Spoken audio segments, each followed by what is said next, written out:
What happens when one of the world's most important shipping routes becomes a bargaining chip between Washington and Tehran?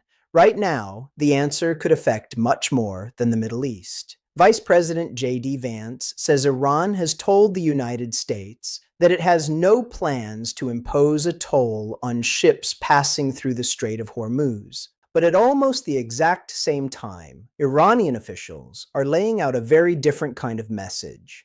Tehran says reopening the strait depends on the United States meeting a series of demands. And that is where this story becomes much bigger than the question of whether Iran wants to charge ships a fee. Because behind the argument over a possible toll is a much more consequential negotiation over sanctions, military forces, compensation, shipping rights, and the future security of one of the world's most important energy corridors. I'm David Whitmore, and this is Breaking News Analysis. Today, we're going to separate the headlines from what is actually happening on the ground, examine what J.D. Vance said, look at what Tehran is demanding, and most importantly, explain why the Strait of Hormuz has suddenly become one of the most important pressure points in the entire US-Iran confrontation. Let's start with the statement that triggered this latest debate. Vance was asked what an acceptable outcome for the Strait of Hormuz would look like. His answer was straightforward. The American expectation, he said, is that the same amount of oil and gas that flowed from the Gulf before the conflict should eventually be able to move through the region again. And then came the part that immediately attracted attention. Vance said that some people within the Iranian system had talked about tolling, but according to Vance, Iranian officials had told the United States that they had no plans to impose a toll on the Strait of Hormuz. And then he added something that may be even more important. The United States, he said, does not simply trust words. It verifies through actions. That distinction is critical because Washington is not saying the issue is completely resolved. It is saying that Tehran has communicated one position, and the United States intends to judge Iran by what actually happens to commercial shipping. That means the real test is not what officials say in interviews. The real test is whether ships can actually move safely, freely, and predictably through the waterway. And right now, that remains unresolved. According to NDTV's reporting, Vance also said that one of the immediate technical problems is demining the waterway and establishing a traffic system that allows ships to pass safely. That sounds like a technical issue. It isn't. Because every mine, every military vessel, every inspection, every permission requirement, and every restriction on commercial traffic creates another layer of uncertainty for the global shipping industry. And uncertainty is expensive. Insurance becomes more expensive. Shipping routes become more difficult. Energy markets react. Companies begin preparing for disruptions before disruptions actually happen, and governments start planning for scenarios they hope never materialize. That is why the Strait of Hormuz matters so much. It isn't simply a narrow piece of water between Iran and Oman. It is a strategic gateway connecting the Persian Gulf with the wider global economy. And when that gateway becomes unstable, the consequences can travel thousands of miles away. A tanker doesn't have to be attacked for the global economy to feel the pressure. If shipping companies believe that a route is unsafe, they can delay voyages. If insurers believe the risk is too high, premiums rise. If governments believe the situation could deteriorate, strategic petroleum planning changes. And if markets begin pricing in a prolonged disruption, energy prices can react long before the physical shortage arrives. This is why Washington is watching every Iranian statement so carefully, but Tehran is also watching Washington. And this is where the story becomes much more complicated. Iran's Supreme National Security Council has said the strait will open only after the United States changes its behavior. Iranian demands reportedly include assurances that Washington will not threaten Iran, an end to the war, removal of the U.S. naval blockade from Iranian ports, and a withdrawal of American military forces. Tehran has also demanded compensation for war damage, the lifting of sanctions, and the unconditional release of frozen Iranian assets. Now pause for a moment. That is an enormous list. And it tells us something important. The disagreement over Hormuz is not really just about a toll. The toll question may be the most visible part of the story because it is easy to understand. But the underlying negotiation is about something much larger. Iran wants security guarantees. Iran wants sanctions relief. Iran wants financial concessions. Iran wants an end to military pressure. And Iran wants Washington to accept a different security arrangement around the strait. The United States, meanwhile, wants something fundamentally different. Washington wants safe commercial navigation. It wants Iran to stop targeting commercial vessels. It wants the strait to function as a reliable international shipping corridor. And it wants Iranian commitments to be verifiable. Those objectives overlap in one area. Both sides have an interest in getting commercial shipping moving again, but they disagree profoundly over the price. And that is where diplomacy becomes extremely difficult because the two sides are negotiating from completely different perceptions of leverage. Tehran believes the strait gives Iran enormous bargaining power. Washington believes economic pressure, military power, and international pressure give the United States leverage. The question is, which side can sustain pressure longer? And there is another complication. Iran and Oman are reportedly close to an agreement defining new shipping lanes through the strait. Reuters reported that Iranian Foreign Minister Abbas Araghchi described the agreement with Oman as being in its final stages. But Tehran has also made clear that an Oman agreement alone would not be enough to fully reopen the waterway. Iran says the United States must first meet its broader demands. That distinction is incredibly important, because headlines can easily make it sound as though an agreement between Iran and Oman automatically means Hormuz is reopening.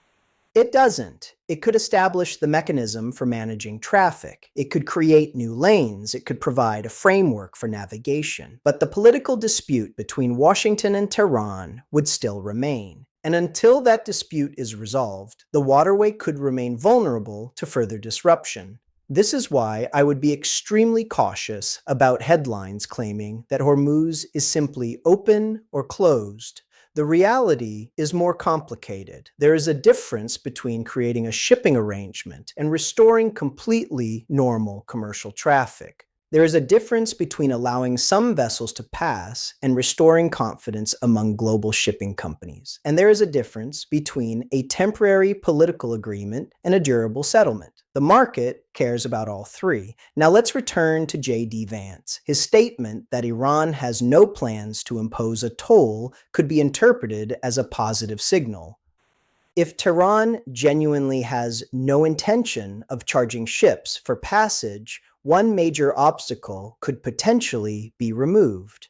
But Vance himself effectively warned viewers not to treat that statement as the end of the story. "We don't trust, we verify," was the message. That is diplomatic language, but it carries a very clear meaning. Washington is not prepared to accept verbal assurances as sufficient. And given the recent history between the two countries, that skepticism is hardly surprising. The United States and Iran have spent years accusing each other of violating agreements, escalating military pressure, and acting in bad faith. Trust is therefore not a given. It has to be built. And that makes the shipping question incredibly important. Every tanker that successfully moves through the strait becomes a data point. Every delay becomes a warning. Every confrontation becomes a potential escalation.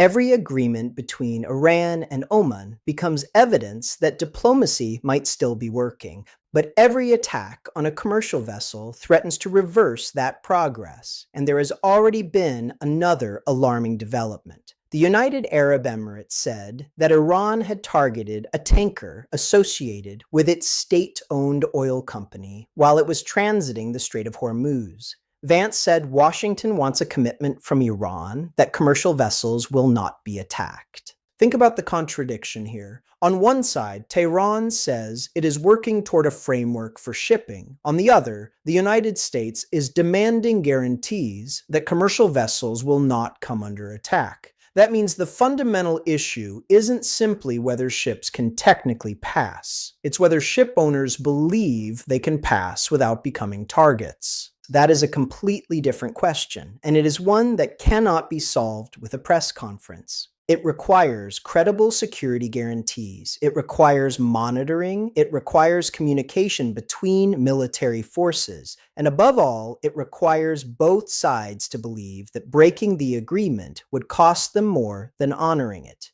That is the foundation of any successful ceasefire or maritime arrangement. Now let's look at the bigger geopolitical picture. Hormuz is only one part of a much larger regional security system. The Red Sea remains strategically important. Yemen remains unstable. The Houthis have continued attacks in the region, and Reuters reports that the group has also declared a naval blockade against Saudi Arabia. At the same time, Saudi Arabia has been strengthening its security relationships, including a new defense pact with Turkey and Pakistan. So while Washington and Tehran are negotiating over Hormuz, other countries are preparing for what happens if those negotiations fail. That tells us something.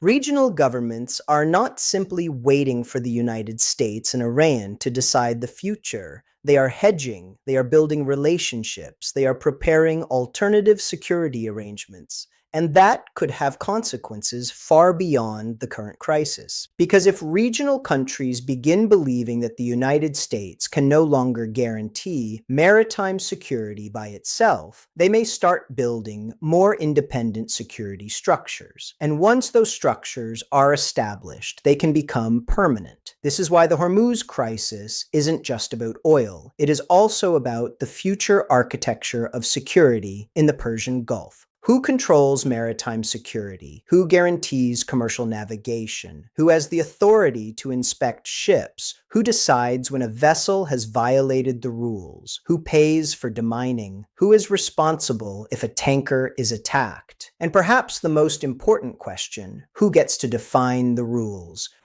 That last question is where the issue of a potential Iranian toll becomes so sensitive. A toll isn't simply a financial transaction. If Iran were able to establish a recognized system in which ships had to pay for passage through the strait, it could create a new precedent for how the waterway is administered. That would immediately raise difficult questions about international maritime law and the rights of commercial vessels. But there is another side to this. Iran controls the coastline along one side of the strait. It has military capabilities in the region, and it has demonstrated that it can disrupt shipping. So even if the international community refuses to recognize a formal toll system, Iran may still possess the practical ability to influence who moves through the waterway and when. That distinction between legal authority and practical control is crucial. A country does not necessarily need formal legal recognition to create real-world consequences.